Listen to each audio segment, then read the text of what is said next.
me te quiere door que un gobierno novo,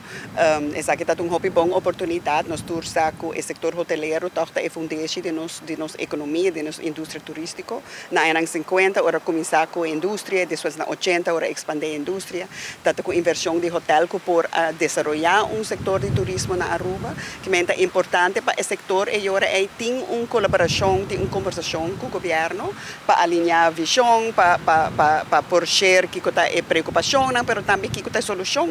que tem primeira, que está visão. Então essa aqui está uma oportunidade para ter uma introdução e diretamente, em verdade, que a pessoa encarregada de diferentes companhias grandes aqui e assim para compartilhar com nós outro que melhor,